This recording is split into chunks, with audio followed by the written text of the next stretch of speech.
இன்னைக்கு நம்ம வீடியோவில் சுரைக்காய் பொரியல் எப்படி செய்யலான்னு பார்க்கலாம். அதுக்காக நான் ஒரு சுரைக்காய் சின்னதாக இருந்தது, அதை எடுத்து இது போல் கட் பண்ணி எடுத்து வச்சுருக்கேன். அதோட 1 கப் வெங்காயம் பொடியாக கட் பண்ணது, 3 வரமிளகாய், 2 டேபிள் ஸ்பூன் அளவுக்கு வேர்க்கடலை, 3 பூண்டு, இதை தோல் உரிக்காமல் அப்படியே எடுத்துருக்கேன், 1 டீஸ்பூன் கடுகு, 3 டேபிள் ஸ்பூன் அளவுக்கு தேங்காய் துருவல், கொஞ்சமாக கருவேப்பிலை, உப்பு தேவையான அளவு, எண்ணெய் தேவையான அளவு.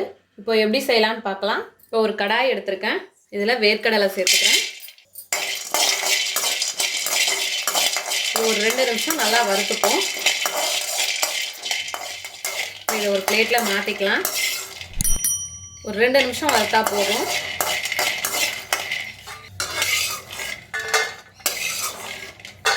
இதில் வரமிளகாய் சேர்த்துக்கிறேன், அதோட பூண்டு. இதை லைட்டாக வறுத்துக்கலாம்.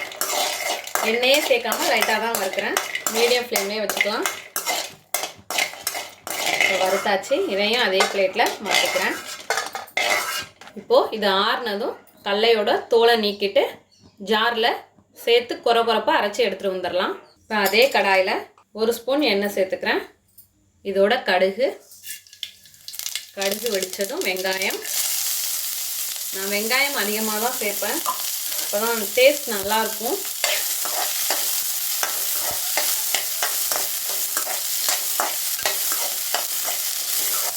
இப்போ இதில் கருவேப்பிலை சேர்த்துடலாம்.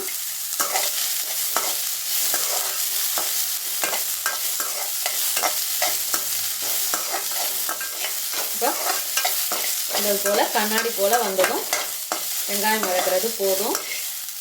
இந்த அளவுக்கு வதங்கியிருக்கு. இப்போ இதில் சுரைக்காய் சேர்த்துடலாம்.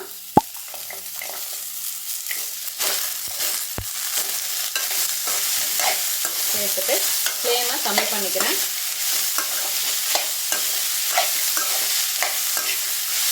வெங்காயத்தோட நல்லா மிக்ஸ் பண்ணி விட்டுட்டேன். பொரியலுக்கு தேவையான அளவு உப்பு,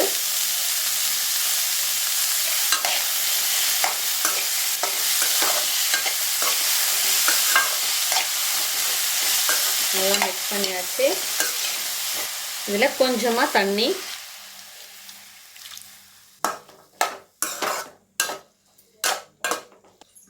தண்ணி சேர்த்தாச்சு. இதை மூடி போட்டுடலாம். இடையில ஒரு வாட்டி கிளறி விட்டுக்கலாம். இப்போ சுரைக்காய் வேகட்டும். இப்போ ஓப்பன் பண்ணி காட்டுறேன். நான் இடையில ஒரு 2 வாட்டி ஓப்பன் பண்ணிவிட்டு கிளறி விட்டுட்டேன், அப்போ தான் அடி பிடிக்காமல் இருக்கும். அதுக்காக நல்லா வெந்துடுச்சு சுரைக்காய். இன்னும் கொஞ்சம் தண்ணி இருக்குது, அப்படியே ஓப்பன்லேயே இருக்கட்டும். ஏற்கனவே சுரைக்காய் தண்ணி விடும், அதனால் சும்மா தண்ணி கம்மியாக தான் சேர்த்தேன், 3 ஸ்பூன் அளவுக்கு தான் சேர்த்துருப்பேன். நல்லா தண்ணியெல்லாம் வற்றிடுச்சு. நான் வேர்க்கடலை, பட்டை மிளகாய், பூண்டு எல்லாத்தையும் சேர்த்து இது போல் கொரப்பாக அரைச்சி எடுத்துகிட்டு வந்துட்டேன். இப்போ இந்த பொடியை இதில் சேர்த்துடலாம்.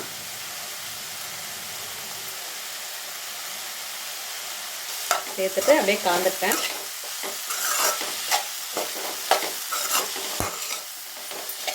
இதோட தேங்காய் துருவல் சேர்த்துடலாம்.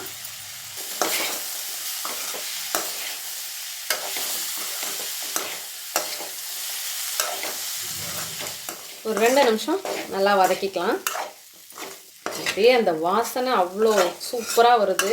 இந்த வேர்க்கடலை, பூண்டு, பட்டை மிளகாய் அரைச்சி போட்ட அந்த பொடி அவ்வளோ வாசனையாக இருக்குது. ஒரு 2 நிமிஷம் ஆயிடுச்சு, ஸ்டவ்வை ஆஃப் பண்ணிடலாம். நம்மளோட அருமையான அற்புதமான சுரைக்காய் பொரியல் தயாராகிடுச்சு.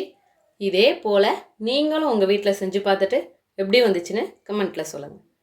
தேங்க்யூ.